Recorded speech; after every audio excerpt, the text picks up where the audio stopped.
Assalamualaikum dan salam Sarawakku sayang. Bersama saya Fidai Hanan Sahni dalam Buletin UKAS edisi petang 26 Ogos 2020. Berita utama, impian warga Bintulu khususnya anak muda untuk memiliki rumah bakal direalisasikan apabila projek rumah mampu milik Sri Pertiwi di Tanjung Kidurong akan dibangunkan. Ketua Menteri Sarawak Datuk Patinggi Dr. Abang Haji Abdul Rahman Zohari Tun Datuk Abang Haji Openg berkata, beliau akan menambah dana kepada Mutiara Mortgage and Finance untuk memberikan pinjaman membeli rumah sekiranya permohonan peminjam ditolak oleh pihak bank. Sebabnya kita telah membangunkan apa disebut sebagai Mutiara Mortgage and Finance, 100% owned by GPS government, di mana financial institution ini boleh memberikan pinjaman kepada mereka yang berkendakkan pinjaman untuk membeli rumah. Dan saya telah menambah dana kepada Mutiara Mortgage and Finance untuk memberi pinjaman kepada pembeli rumah kalau ditolak oleh bank. So we have our own financial institution for them to get loan and to buy houses. Beliau berkata demikian semasa majlis pecah tanah skim perumahan Sri Pertiwi Tanjung Kidurong Bintulu pada Selasa. Tambah Ketua Menteri, atas dasar prihatin, Kerajaan Sarawak amat berbesar hati untuk memanjangkan masa pinjaman bagi memudahkan orang ramai membayar pinjaman dan memiliki rumah sendiri. So what we do, we extend the period.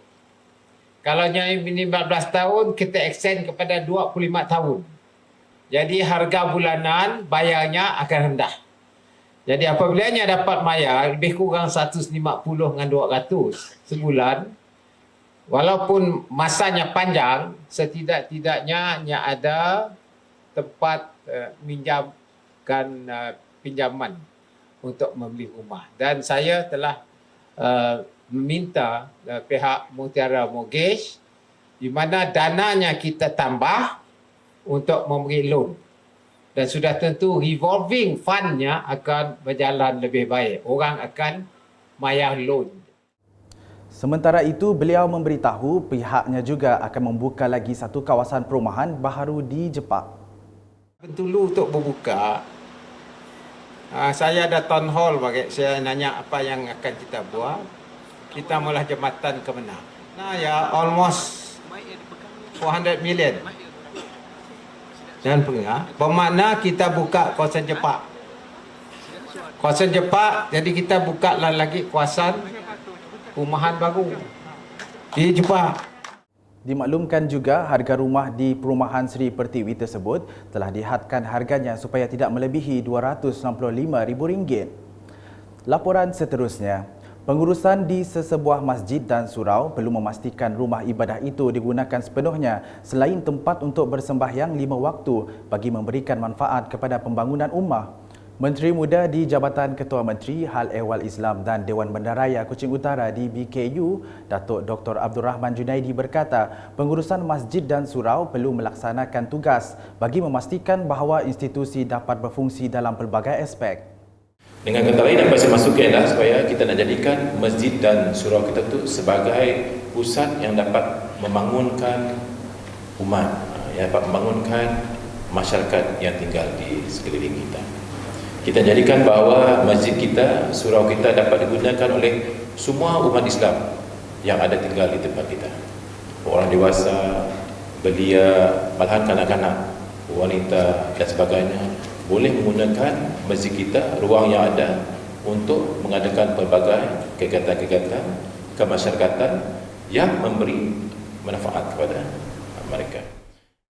Beliau berkata demikian pada majlis penyerahan sumbangan Majlis Islam Sarawak kepada Masjid dan Surau Negeri Sarawak tahun 2020 di Kuching pada Selasa.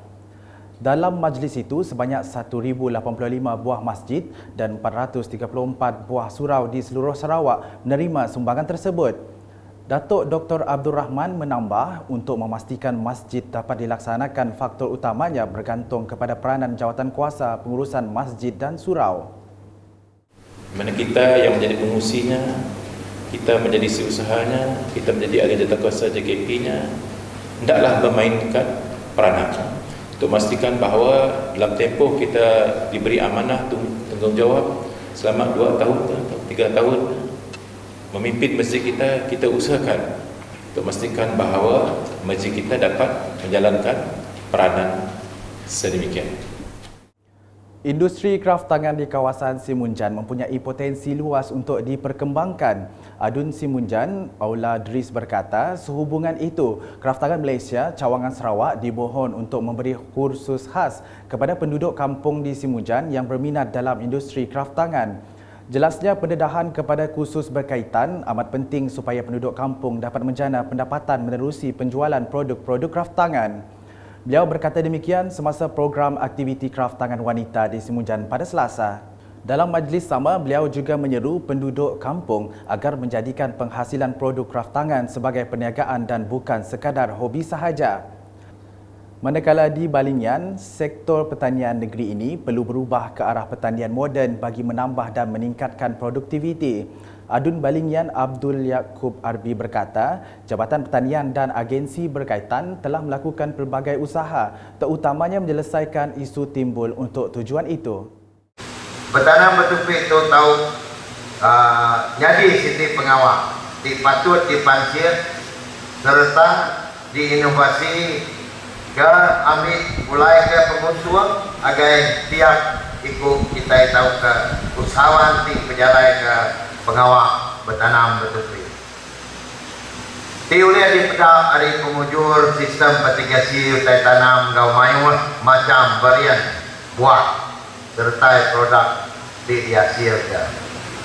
Saja mayur leman penangguh oleh dekat sektor bertanam bertupik di benua kita ini. Nanti di pedak hari sukut positif pemanas Jabatan Pertanian ngau agensi luar di bergaul rapat oleh mutar. Bercakap semasa Agriculture Community Extension Program AgriCorp Dun Balingian, pada Isnin beliau berkata kerajaan negeri mengutamakan usaha dalam memastikan kelangsungan pembangunan infrastruktur dan Dun Balingian tidak ketinggalan. Jadi kita bukanya pedak kita masuk itu jalan di PA jalan yang agak kubur kita diberi kerjaan GPS. Hanya kita kira ke jauh ke lama pakai dewan tu pakai jalan masuk tu tiaku lagi hari kita lagi ngadu baru nama utai boleh diadu menua kita Pak Bayan Guru.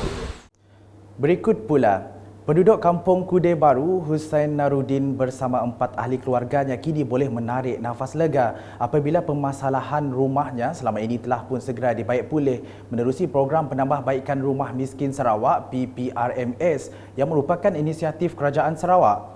Timbalan Ketua Cawangan PBB Dun 1 Datuk Ibrahim Baki berkata, PPRMS ini bertujuan membantu penduduk yang mempunyai rumah yang daif dan perlu diambil tindakan segera supaya penduduk dapat mendiami kediaman yang selesa dan selamat. Keadaan rumah dia, satunya atap bocor. Okey, lantai berlubang, 3 rumah singit. Rumah dia melancur ke bawah. Pertamanya kita angkatkah rumah dia singit ya, lantai diangkat, di jack up lah kata orang layman language kita jack up, teratur kat tangga dalamnya dah stable. Okey, lepasnya baru kita masang lantai dan atapnya kena tok tangga udah 80% lah.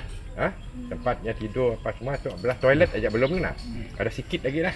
Jadi lebih kurang more all there lah. Itulah perancangan kita di kawasan seluruh kawasan Satok.